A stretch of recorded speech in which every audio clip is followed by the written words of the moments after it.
మావోయిస్టులకు ఎదురు దెబ్బ తగిలింది. రాచకొండ సిపి ఎదుట state committee member Sunitha, area committee member Harish లొంగిపోయారు. ప్రభుత్వం తీసుకుంటున్న చర్యల వల్లే మావోయిస్టులు జనజీవన స్రవంతిలోకి వస్తున్నారని సిపి సుధీర్ బాబు తెలిపారు.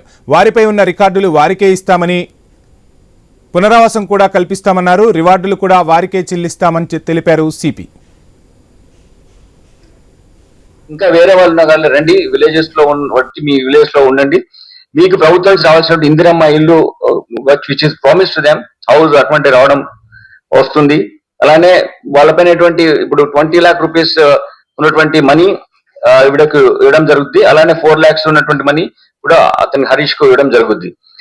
వీళ్ళు దీన్ని ప్రాపర్ గా వాళ్ళు యూటిలైజ్ చేసుకోవాలని ఇందాక మాట్లాడితే ఏమి చేస్తారు మీరు అంటే, హరీష్ అతను ఒక కిరాణా కొట్టు లాంటిది పెట్టుకుంటే ఆయనకు అటువంటిది ఎక్స్పీరియన్స్ వాళ్ళ చుట్టాలు ఉన్నారన్నాడు. సో అతనికి ఎలా సెటిల్ కావాలి కూడా మేము మా అధికారులు ఫాలో అప్ చేస్తాం. గురుస్మృతి చెప్పలేదు, మరి maybe talking to our father. ఆవిడ ఏం నిర్ణయం తీసుకుంటుందో చేసుకుని నేను మళ్ళీ నాతో కలుమని చెప్పాను, వాళ్ళ ఫాదర్ ని తీసుకొని రమ్మని చెప్పాను. నేను నేరేడుమెట్లో నా ఆఫీస్కి వస్తే ఆమె ఎలా నెక్స్ట్ లైఫ్ ఎలా లీడ్ చేయాలనుకుంటుందో ఆ విధంగా ఆమెకు ఏం ఫెసిలిటేట్ చేయాలనుకుంటే మేము